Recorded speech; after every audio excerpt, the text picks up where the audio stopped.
It's completely outrageous that a national park would choose to kill Tule elk when their whole species is at such risk.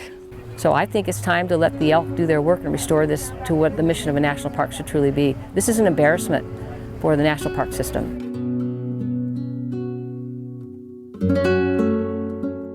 Under federal law, when you have a federal park, it's required that there be an environmental impact report. In the existence of this park, we have never had one. It's in violation of federal law. If the cattle ranchers would transition themselves away, they get to be heroes.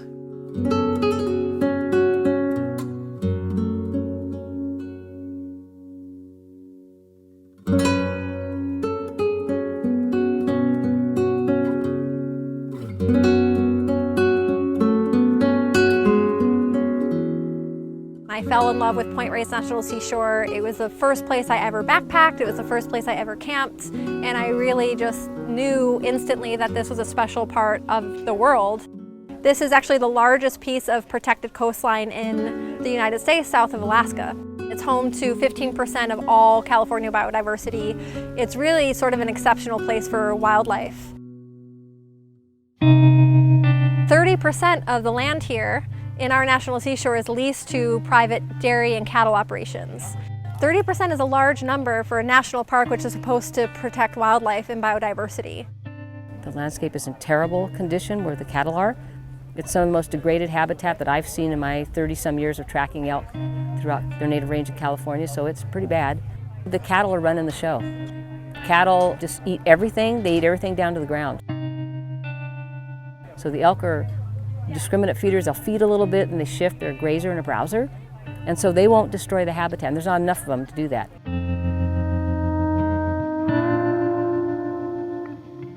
There are over 5,000 heads of cattle in Point Reyes National Seashore, and there are only about 500 elk total in the park. So cows outnumber elk 10 to 1. The elk population is not nearly big enough to be a problem for overgrazing or overpopulation. The elk are down to 1% of their original population. Right now, we're pushing everything off of the cliff. They're trying to say there's enough Tule elk to kill here at Point Reyes, even when our scientists are saying, no, there's not enough genetic stock. We can't miss a single one. We need them all.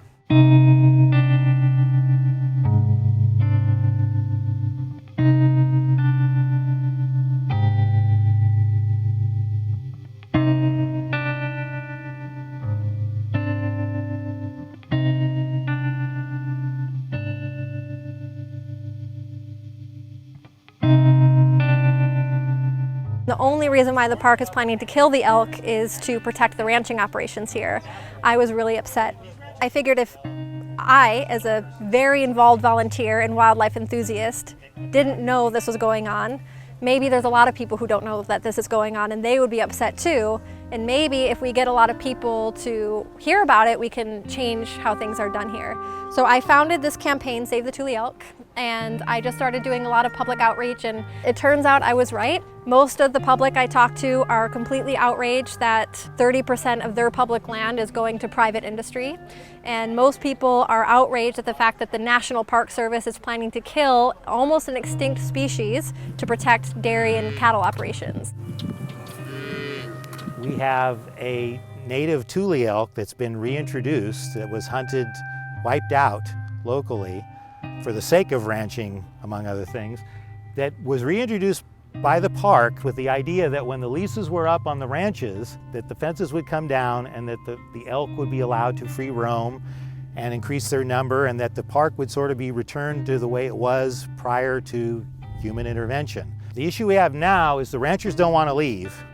They were supposed to be all gone in the 80s. These ranchers now not only want to stay, they want to have their leases extended, and they want to have the permission to expand their ranches into raising chickens, sheep, and maybe even opening bed and breakfast.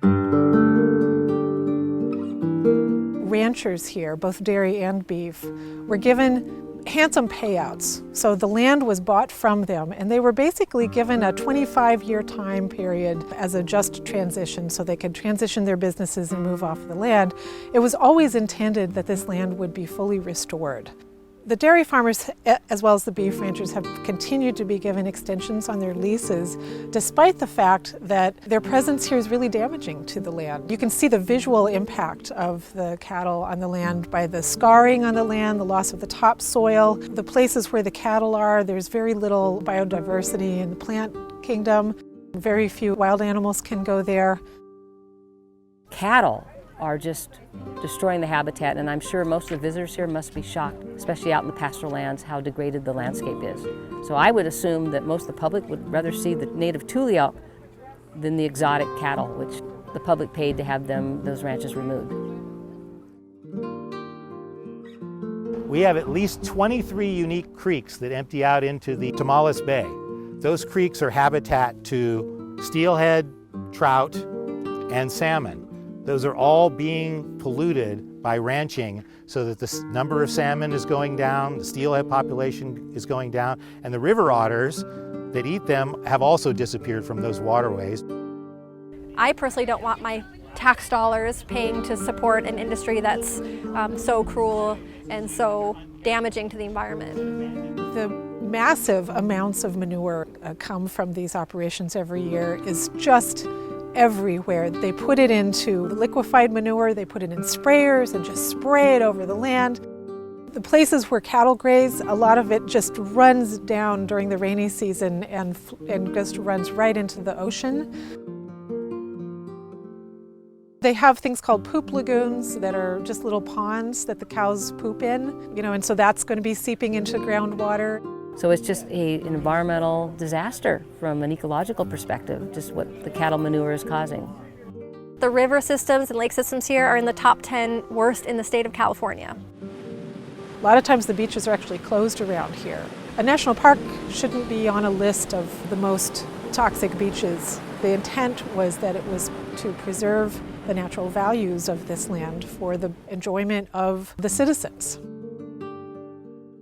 Today I came out here with my wife and twin 5-year-olds. We've been camping in Alima nearby, and I want to show them the beautiful seashore. We're actually out here to see the tule elk so they can know what they are and just enjoy the overall landscape. It's really stunning. Cattle ranching out here on the seashore is not a great place for it. The impact it has on the beautiful seashore, and we have these lovely parks that are supposed to be enjoyed and shared and maintained in the long term, but the impact that they have on the land here is pretty destructive. People can't come and enjoy it if the cows are standing in the way. We do come out here a lot, and one of the reasons we do come out here is because we love the elk. We love going out to the bluff, especially around wildflower season, and there's nothing like seeing the elk against the water with the wildflowers. The elk just seem to be part of Point Reyes. I would hate for anything to happen to them, and it seems like a really delicate situation that needs to be really thought about before any drastic moves are made, because I think a lot of people come out here to see the elk more than the cattle. I'm an outdoorsman, like hiking. We hike every weekend and really take advantage of living by all these national parks. Why we live here is to be out here and kind of share the land. I'm against any proposal that would allow them to cull the elk for the ranchers. I'd rather the ranchers go than the elk go. It's a national park, and it should be exactly that. And if they're going to take away the elk, then I'd say the ranchers go before the elk do. Elk's been here a lot longer.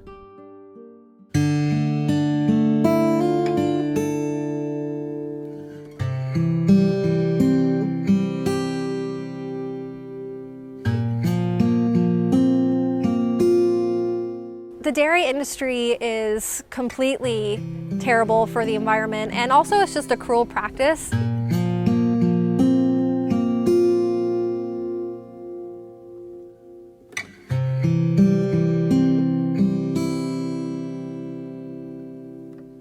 Scattered throughout the seashore, you see these tiny plastic enclosures, and in them are baby cows. And the reason why the baby cows are in there is because that's what dairy farms have to do. If the baby cows drink the milk, then we don't get to drink the milk. Anything that is cruel is unsustainable. Anything that's kind is sustainable.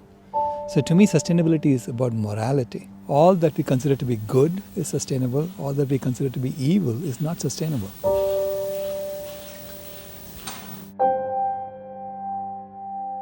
Dairy cows require quite a significant amount more grass than even a beef cow does because they're milking mothers and they need a lot more nutrients to produce their milk.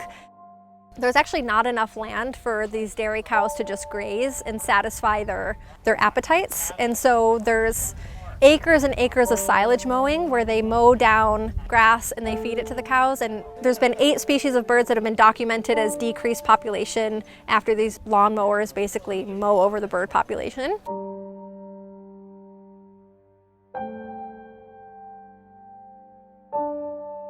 If we just don't have the cows, the land will heal.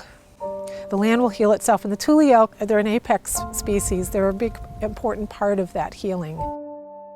And one of the main drivers of climate change is cattle grazing operations and dairy operations. Within the next 12 years, if we don't start reversing climate change, we will definitely hit one of those tipping points, and then there is no stopping climate change. So it's like a runaway train. As a National Seashore, we need to be an example of what wildlife protection looks like and to actually fight climate change. As the climate starts to collapse around us, the more diversity we have, the more resilient the ecosystem is and the more adaptable that ecosystem will be to climate change in the future. Phasing out dairy industry is one way to do that that's very tangible and will be very effective. And in a national park, they should be the ones on the front line of defense against climate change, protecting the native plants, protecting the native other species that will help restore the landscape and help ultimately fight climate change as well. I look forward to a time when we actually respect the complex, beautiful nature that was already here. Nature knows how to heal better than we do.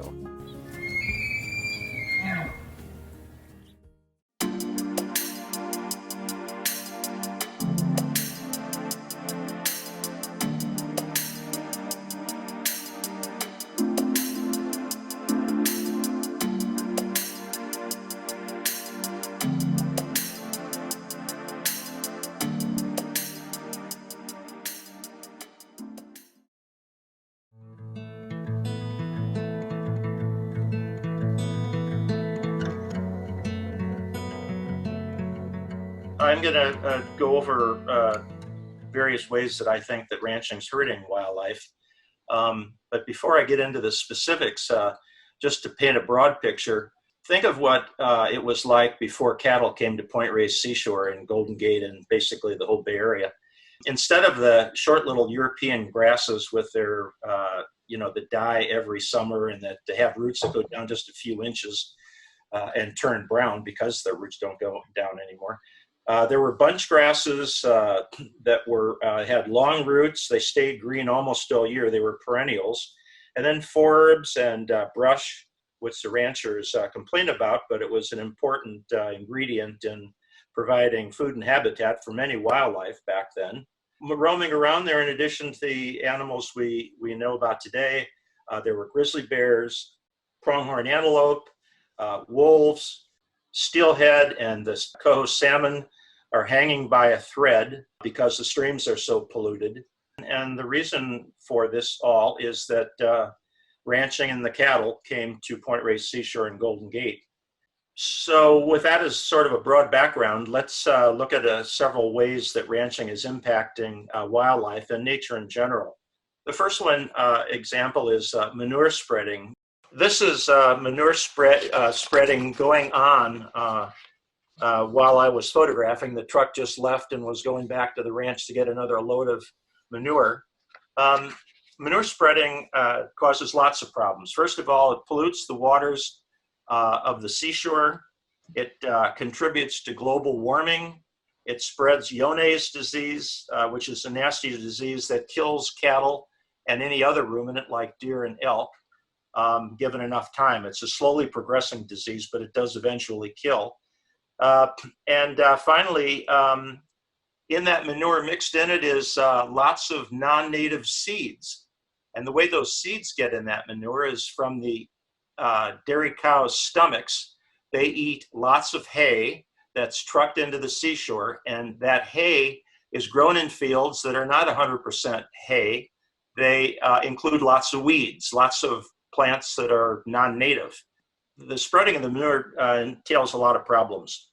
And the next thing is that, guess what? The silage growing and mowing that goes on in the seashore on 1,000 acres of the 2,500 acres of manure is another big problem. There you see a mower mowing silage, and you can see two windrows or lines of cut silage to the right in the picture, and lots of ravens picking up whatever they can find on the ground in the way of former, probably dead, but possibly just injured animal life of some kind.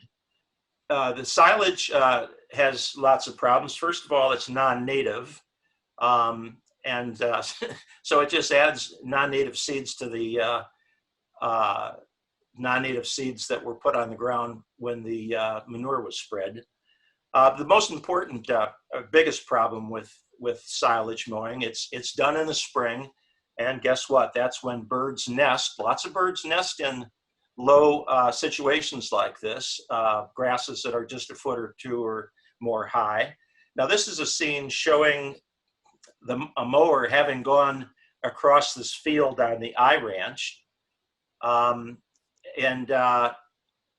While you saw the ravens before on the cut grass, ground without any silage on it anymore, they were grabbing what they could, but the real prizes are in the windrows. That's where most of the body parts are from animals that have been chopped up. The ranchers hate coyote brush, and any chance they can, they like to get rid of it.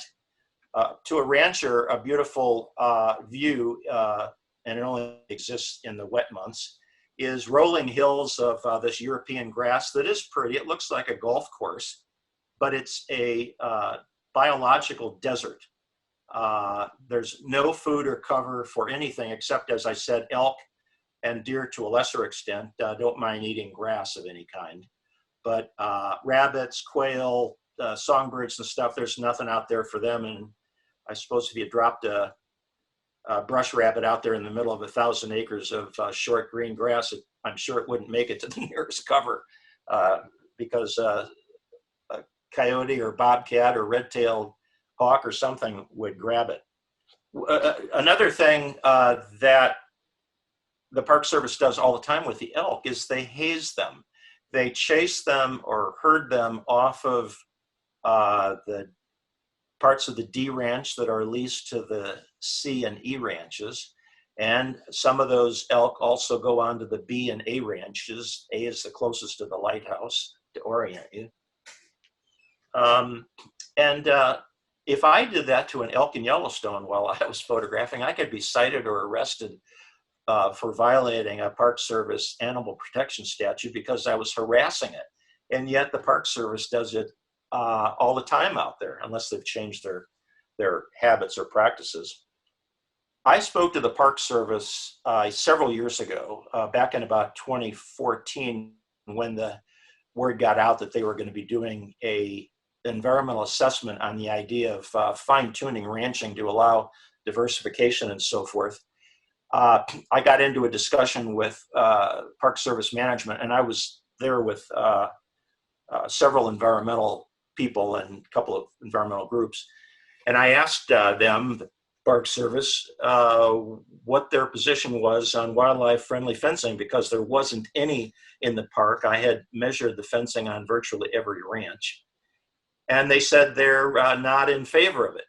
Although they said if it's interior fencing as opposed to exterior fencing, like what you see along the roads or separating ranches, I guess, we don't want it there. And I never got an answer as to why. But the DEIS says that it's going to do wildlife-friendly fencing. And I don't know how to interpret that, because I don't know if they mean just interior fences, like to separate pastures to the extent that goes on, or whether they're talking about the fences that are basically the boundaries for each lease. Fencing is bad to begin with, but it's especially bad if it's not wildlife friendly. Wildlife friendly fencing has become somewhat popular, but people that are reasonable, ranchers that are reasonable and so forth. And even the BLM and the Forest Service has developed standards or specifications for what they consider wildlife-friendly fencing to be on BLM and Forest Service land. They define it as fences that are no higher than 38 inches so that it's not hard to jump over a fence like that. There's no fence in Point Reyes that low. 3 strands of barbed wire only. The bottom one is smooth with no barbs. The bottom one is also 16 inches above the ground so that an elk, calf, or deer fawn, or pronghorn, because pronghorns, strangely, don't jump fences hardly ever. So they need to get under, and 16 inches seems to work for them. The one in the middle has to be at least 12, has to be 12 inches from the top wire. Now, the 16 inches on the ground is, of course, to let those little babies get under. The top one is so that the adults can jump over, not more than 38 inches high. The one below that has to be 12 inches, or preferably even 14, some would say, below the top wire. And you may say, well, why? What has that got to do with either jumping over or crawling under a fence? Well, this is a perfect example of it. This is a mule deer doe that my friend Larry Thorngren photographed. First of all, it has the worst fencing you can imagine. Woven wire fencing, those 4 and 6 inch squares, and sometimes they're rectangles. Nothing can get through that. And then at the top, for good measure, they've got 2 barbed wires. I don't know what the height of the fence is, but how did that happen? Well, here's how it happened. Pretend this rubber band is the top 2 wires on a fence. What happens is when a deer or an elk jumps, you might think they do like we do diving into a pool, but of course that would be a big crash on their head. So what they do is when they start to jump, their hind legs need to, facing forward, need to clear the top wire. If it gets under the top wire and above the second wire, it's called scissoring. And it's very simple to illustrate. Whoops. It just wraps around twisted. So if they make the fence tall enough, let's say this is 12 inches, then the hind feet go through and don't catch the top, and then the animal's okay. So the fences in the park are all, some of them are as high as 48 inches. And the BLM says anything more than 42 or more is a deer can't be expected to clear, at least not every time. This photo is of an elk that died in the park just to the east of the home ranch. And notice on the bridge of the nose, the wire is actually growing inside the bone a bit. It's probably been pulled down into it. And then if we can go to the next photo, look at that wire through the jaw, halfway through the bone. I don't know how long this whole ordeal lasted, but I'm sure that animal suffered a lot. I don't think it was able to eat. I don't think it was able to drink. And finally it just died. And it had to happen it had to suffer for a long time. It probably got worse as time went by and he tried to pull it off or whatever. But for the wire to grow up into the bone that far, or get up into the bone that far, that had to take a lot of time, and I'm sure it was a pretty painful ordeal for that elk. Cattle and barbed wire just don't belong in a national park. I've been to a lot of national parks. I've never seen a fence in any of them, except at Grand Teton, and I think I was actually on the private property adjacent to the federally owned parkland. So let's shift to another problem for wildlife. Importation, well, actually a problem for nature. Hay trucks come into the park all the time. They're usually 18-wheelers. And I don't know, it's hard to tell how long this stack of hay is, but it's a long, long stack of hay.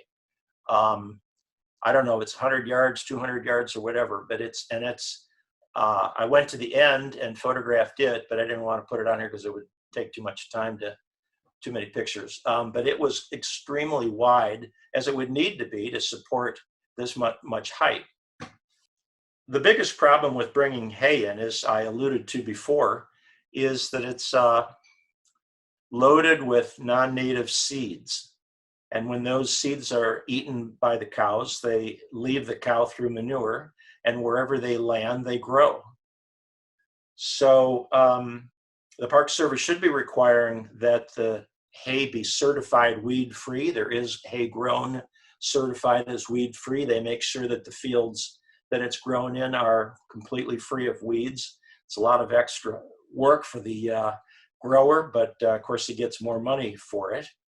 And the Park Service, by the way, requires, if you have a horse and you want to go to like Yosemite or some other park, you have to bring with you certified weed-free hay. And those bales come with a certification, a big label on them and stuff. It's not like, I mean, you can clearly tell at a distance whether it's certified weed-free.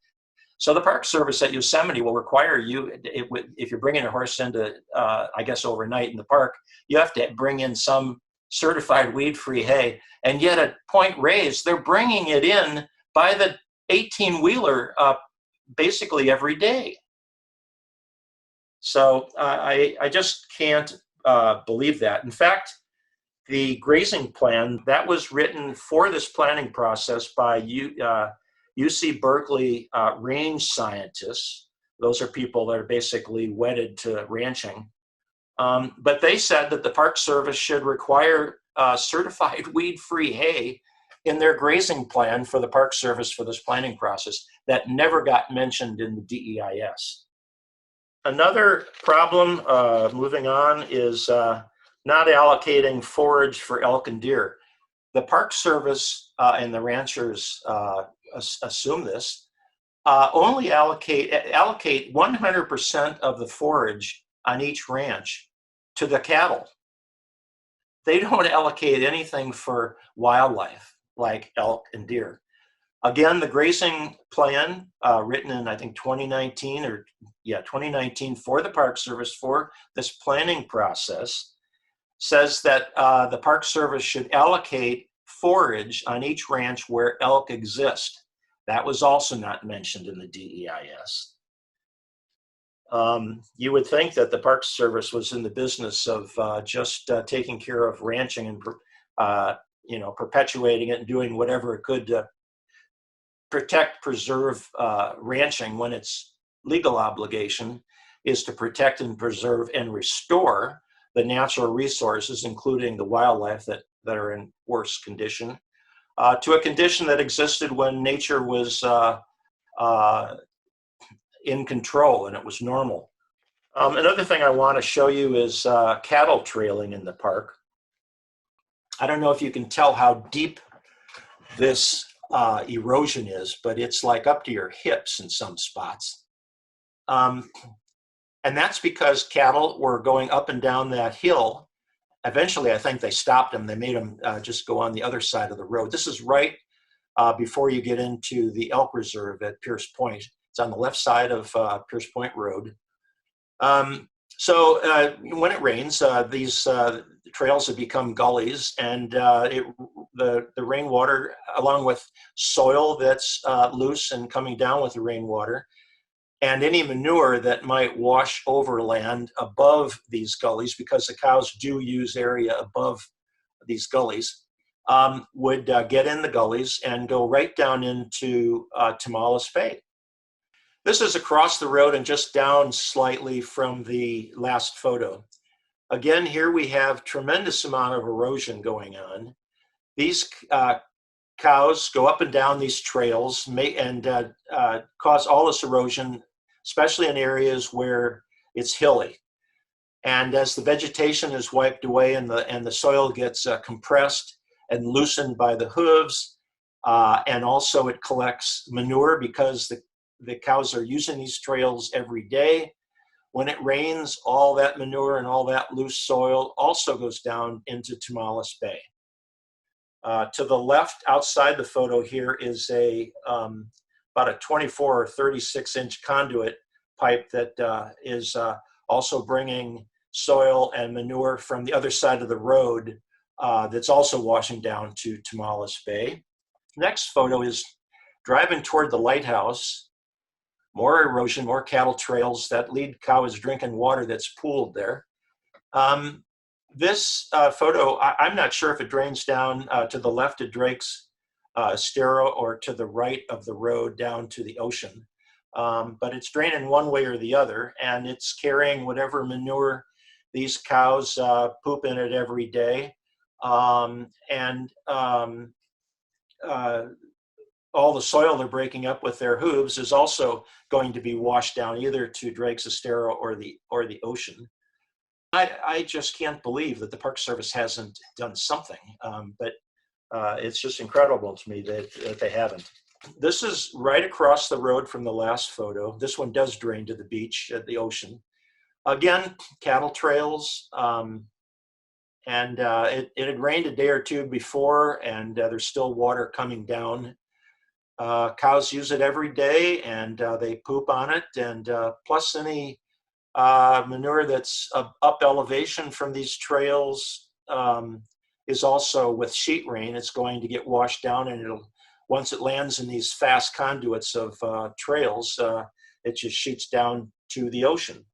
So we're getting a lot of sedimentation and nutrient and pathogen-based water pollution in violation of federal and state laws.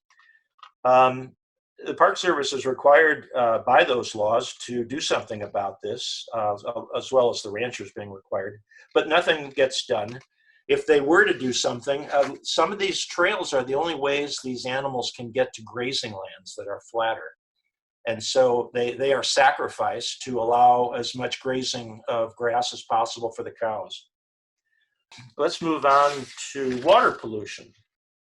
Virtually all the waters of Point Reyes and Golden Gate are impaired for sediments, nutrients, and/or pathogens, like E. coli. It harms coho salmon and steelhead trout in the cold water streams and red-legged frogs and western pond turtles in the warm water areas. All of those are threatened under the Endangered Species Act, except pond turtles, which are a species of special concern, quote unquote. The DEIS admits the parks are polluted. There is a 2013 Park Service study called the 2013 Coastal Watershed Assessment that's even more critical of the pollution that's going on and has been going on for a long time. So I'm going to take you on a little trip right now down a creek. This, believe it or not, is the headwaters of the South Fork of Keogh Creek. It is a pond, a stock pond. The thing about this pond and all the ponds at Point Reyes is that they are all supposed to be, in terms of good animal husbandry, fenced. You put a perimeter fence around the pond, and then you take a pipe and run it to a water trough well away from the pond, down elevation, down grade, because you don't want your cattle drinking water that they've just peed and pooped in. It's not very good for them. But all those pathogens, all the nutrients are going down grade and causing pollution to an area that before the cattle were there, the pond wasn't there, and the water was just going down and staying clean.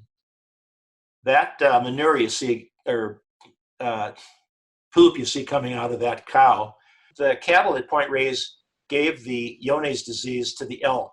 The first 10 elk that were brought there in '78 were free of Johne's disease, as are all the other 21 herds that Cal Fish and Wildlife has responsibility for. And I was told by the guy that's the elk guy for Cal Fish and Wildlife that none of the other herds and none of the animals that were brought to Point Reyes in '78 have ever had Johne's. So they got it on Pierce Point Ranch, and it's affects some of them to this day. Okay, now this pond is totally covered in some kind of algae or weed or something. And the reason the pond is so covered is because nutrients in the form of manure is a fertilizer, as you know, nitrogen and phosphorus, I think. I don't know the chemical pluses and minuses of what makes good fertilizer, but this pond has way too many nutrients. It's probably eutrophied, and cows are in there drinking it and pooping and whatever else. This pond is just on the other side of the road from the first pond. So the water in it largely is from the first pond that we just looked at. Now from here, this pond percolates, the water percolates through this dam at the right side that you can't see, and goes downhill and finally winds up at the main stem of the South Fork of Keogh Creek. Believe it or not, this is a creek totally covered in sedges. These are two beef cows, not dairy cows. So you can see that they look like they're Angus, although I don't know if the white on the face means something else in addition to black Angus. But anyway, they're just munching away on aquatic vegetation, happy as two pigs in mud. And in the meantime, they're standing, the sedges wouldn't even be there, at least for the large part, if it weren't for the fact that there's so much manure in there. And the other problem is when those cows get in there, there still is, I mean, at places you do see open water, but most of it is just totally suffocated by all this vegetation growing in it. But the cows are also walking back and forth across the creek edges, which flattens the creek, makes it shallower and wider. So they're destroying it in that sense as well. Okay, now this is called Keogh Pond or Keogh Lagoon. This is where the South Fork and the North Fork of Keogh Creek meet. It's right at the Keogh Beach parking lot if you've ever been to Keogh Beach. Look at that. Why is it totally covered in vegetation? Because it's loaded with fertilizer from the manure. It would be open water if it weren't for all the manure. I'm sure before the cows got there, that probably was open water. With all that vegetation, including when it dies and it consumes oxygen as it dies and goes to the bottom of the lagoon or pond, it consumes oxygen and it makes it eutrophied. Eutrophication, which means basically it's a dead water zone. The water pollution in Point Reyes and Golden Gate are just unbelievable. The ranches attract ravens because of the food they put out, whether it's silage or whatever, grains. There's a tremendous number of ravens living off the ranches, and they go right over to the beach and kill all the little snowy plovers that they can get their little claws on, which wouldn't happen if it weren't for the ranches. Those of you that are familiar with the elk reserve at Pierce Point, the Tamales Point Elk Reserve, I think the Park Service calls it, what a travesty that is. It doesn't have water adequate year-round in times of drought. And because of that, half of the 500 elk herd there died during the drought. It's Park Service policy, one, never to contain wildlife. And these elk have been contained since 1978. The 1998 elk plan said that the Park Service should not be holding these elk there, that it's contrary to Park Service wildlife management policy, and it's also going to lead to deaths of elk during droughts. And of course, they were certainly proven right on that when 250 of them died during that last drought. The shooting of elk. I can't believe that the Park Service its focus is to shoot as many elk as it takes to keep the ranchers happy.